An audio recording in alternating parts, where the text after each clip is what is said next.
Dalla pianura friulana il Monte Canin si eleva a nord-est con imponenti volumi.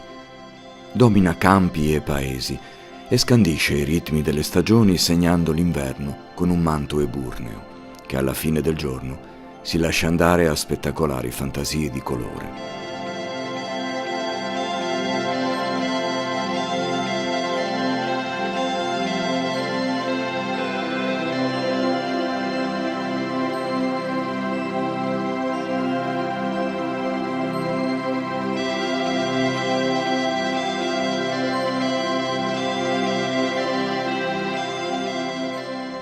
Ma è il grigio, nelle sue innumerevoli e spettrali sfumature lunari, a dominare la scena.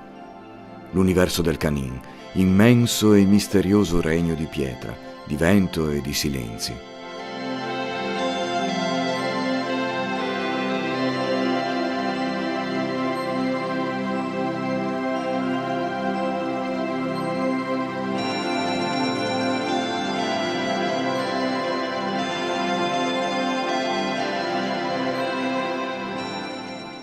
Il desiderio di salire una montagna, di scoprire che cosa riserva la sua cima, di osservare dall'alto un mondo che diventa sempre più piccolo e dentro ciascuno di noi. Ma raggiungere la vetta del Canin, discreta presenza che accompagna da lontano la vita dei friulani, resta una meta di particolare suggestione.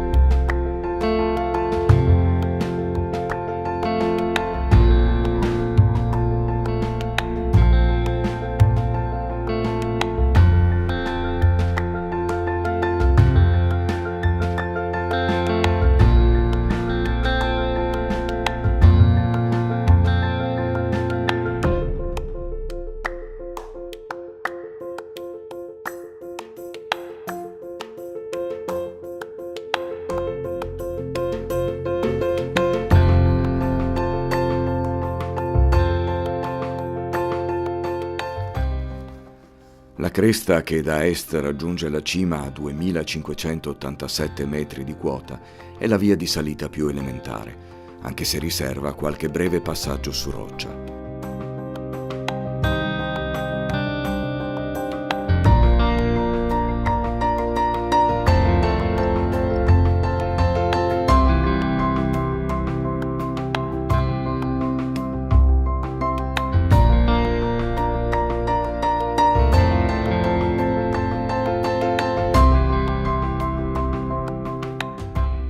Raggiunta la parte sommitale della cresta, ci si affaccia sul versante italiano, quello settentrionale. Da qui si apre un fantastico panorama sulle Alpi Carniche e Giulie, sulle Dolomiti, sui Tauri e su ciò che resta del piccolo ghiacciaio del Canin.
Spettacolari sono le visioni di questo colossale altipiano calcareo e dei suoi giganteschi catini di pietra levigata, un tempo ricolmi di ghiaccio.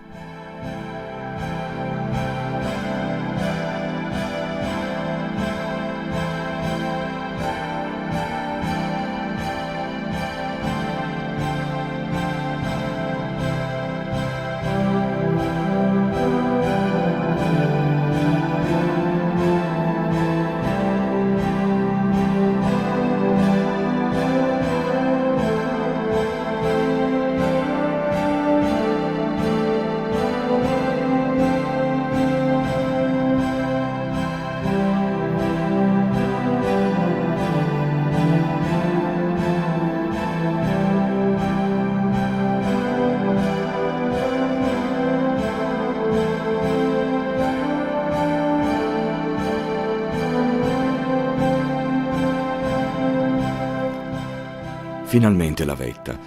Più in alto solo il cielo, sotto un rosario di montagne che sembrano giocattoli. Lo sguardo non trova ostacoli. Si allunga verso le Prealpi, la pianura friulana, Trieste, l'Adriatico, la costa istriana e le lagune venete.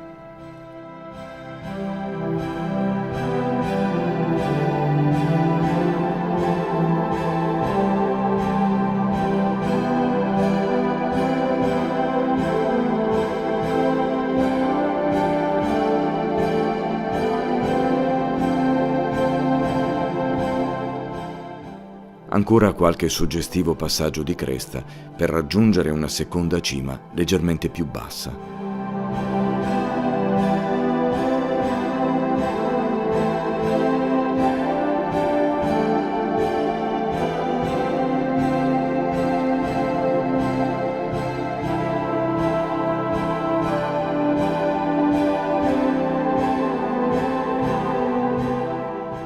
Nelle giornate estive l'umidità si condensa a ridosso del massiccio. Sulla volta del cielo, sospinte dal respiro del vento, danzano imponenti vapori che consigliano di affrettare la discesa.